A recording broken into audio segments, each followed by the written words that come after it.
원장님도 이제 스스로 공부가 나에게 맞아서 하신 거예요?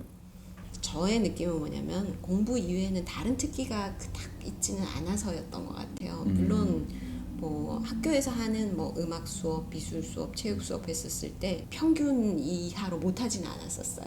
그냥 하면은 웬만큼 하네. 기초를 딱 다질 때는 다른 사람들보다 늦지 않은 그런 정도는 하는데 저는 이 그 평균 다 이기 말고 운동 말고는 촤래.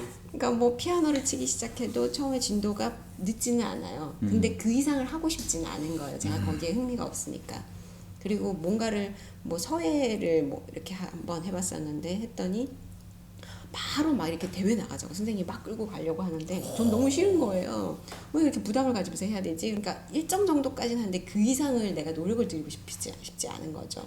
근데 그런 것들 말고 남아있는 거는 공부인데 그렇다고 공부를 못하지는 않으니까 그냥 꾸준히 했던 그냥 그거 이외에는 할 일이 없으니까 했던 뭐 그런 거지 않을까라는 생각도 들었고 그리고 어릴 때 이제 부모님이 저희 아버지 그 사업이 조금 이렇게 좀 그 굴곡이 좀 있었고 좀 힘드셨었어요.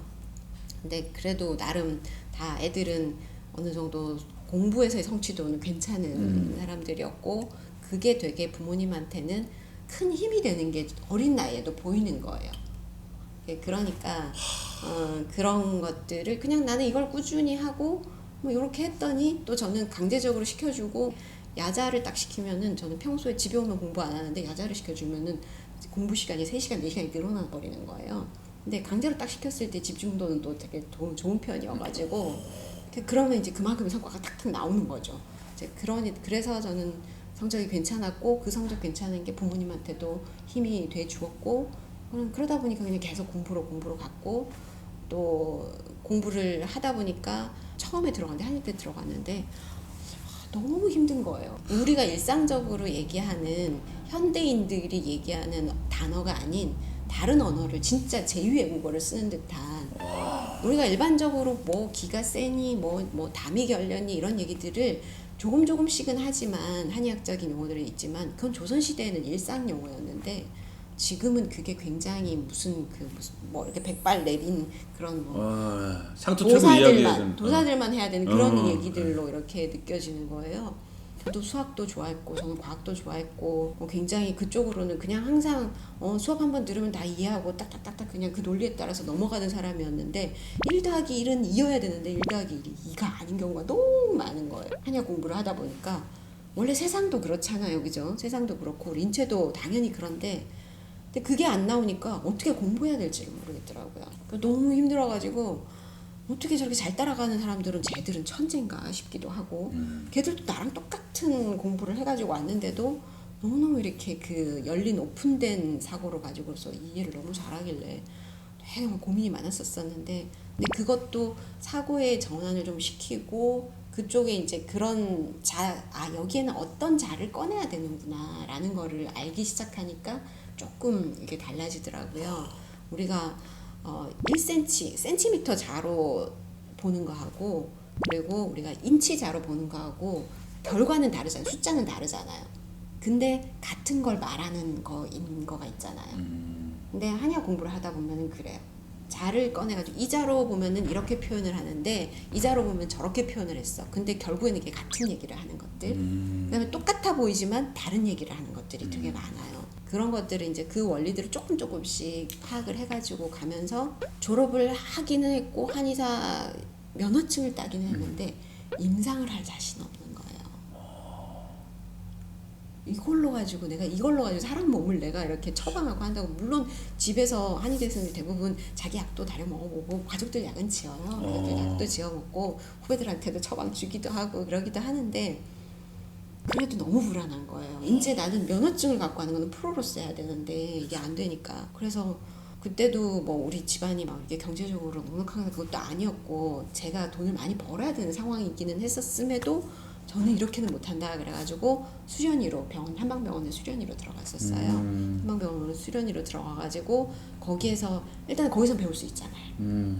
그래서 그때부터는 그 수련 과정이 4년이거든요. 얼마나 마음이 편해요. 4년이라는 과정이 저한테 이제 여유가 있으니까. 난 너무 길다 생각했는데. 4년이니까 저는 너무 좋았거든요. 그렇게 해가지고 인턴 때는 아무것도 모르니까 맨날 할머니 할아버지들 이제 손잡아주고 수다 들어주고, 그 다음에 정말 불편하신 분들은 한 시간에 밤에 잠 안 자고 한 시간에 한 번씩 가가지고 체크해주고, 그 옆에 보호자분 위로해주고, 그러면서 인턴 때는 되게 선물도 많이 받았었어요. 근데 고맙다 소리 되게 많이 듣고 그랬었는데, 이제 그러면서 진료라는 게 지식만 가지고 되는 게 아니구나라는 것도 알게 됐고, 정말 얼마나 진심을 다해야 되는 건지, 그 사람들의 사람을 봐줘야 된다는 것도 알게 됐고, 그리고 그 과정 중에서 여러 가지 스킬들도 또 배우기도 했고, 또 그 한방병원에 있다 보면은 약을 거의 하루씩 아니면은 아침 저녁으로도 약을 다르게 이렇게 좀 써볼 수 있어요. 근데 그 로컬에 이렇게 나와 있으면 그렇게 쓸 수가 없거든요. 그래서 이게 너무 힘들어요. 예, 일단 다리기 시작하면은 뭐 열흘 모르는 분이 이렇게 나가야 되는 상황이었는데, 그걸 디테일하게 막 바꿔보는 그런 연습들도 많이 해보고, 그리고 또 양한방에 협진을, 한방병원 양한방에 협진을 하고 있고, 그 다음에 중환자들도 워낙 많았었기 때문에 그 중환자들이 제 앞에서 이렇게 정말 돌아가시는 거, CPR 하면서 정말 이렇게 돌아가시는 것도 되게 많이 봤었거든요. 이제 그런 것도 보고, 그러니까 경험들이 너무너무 다양해진 거죠. 그리고 양방에 어떤 양방 닥터들도 있고 했기 때문에 그렇게 스터디도 하고, 그리고 또 양약 어떤 식으로 쓰는지도 공부도 많이 했었었고, 가끔은 정말 뭐 이렇게 급하면은 저희가 그때는 이렇게 오더를 저희가 내야 될 때도 있었고, 막 이런 상황들이었었으니까, 그러니까 양한방을 전체적으로 제가 한번 이렇게 뭐 아주 깊이까지는 양방은 아니지만 그래도 어느 정도는 제가 뭐라 그래야 되나, 아웃라인을 좀 이렇게 만들 수 있고, 가이드는 좀 할 수 있을 그런 정도까지도 배웠고, 그러다 보니까 되게 마음이 편해지더라고요. 그러고 나서 제가 또 병원에서 스텝으로 또 있었던 시간들도 한 5년 정도 됐거든요. 처음에 대학원도 그 느낌이었었어요. 대학원도 내가 어차피 지금 이 공부로 가지고 내가 제대로 그 임상을 못한다라고 한다면은, 공부가 임상으로도 필요하지만 이쪽 어떤 학문적으로도 조금 더 필요하다라고 해가지고, 정말 저는 원전 쪽에 가까운, 그러니까 병원 쪽의 대학원이 아니라, 그 임상은 내가 한방병원에서 수련받으면서 할 수 있으니까 저는 좀 더 원전 쪽으로 해가지고, 아니 그 의사학 쪽, 그러니까 한방 쪽의 그 역사 쪽이에요. 그쪽을 해가지고 그 역사적인 걸로 가지고 석사는 어떻게 수련할 때까지는 마쳤는데, 진짜 그 진료하면서 나중에 결혼하고 애 낳고 이러니까 박사 과정은 정말 논문을 못 쓰겠는 거예요. 그래서 제가 논문도 못 쓰고 있었었는데, 수료한 거는 제가 거의 둘째가 아주 어릴 때까지 했는데, 논문은 수료 마치고 7년 만에 썼어요. 그래도 그걸 완성을 또 해야만이 되는 부분이고, 그렇게 해가지고 저는 어쨌거나 좀 더 제가 임상을 더 깊이 있게 좀 더 완벽하게 하고 싶다라는 생각 때문에 처음에 자신이 없어서 대학원도 가고, 그다음에 우리 수련도 밟고, 그러면서 전문의 따고 이제 박사 과정도 마지막까지 밟았었어요.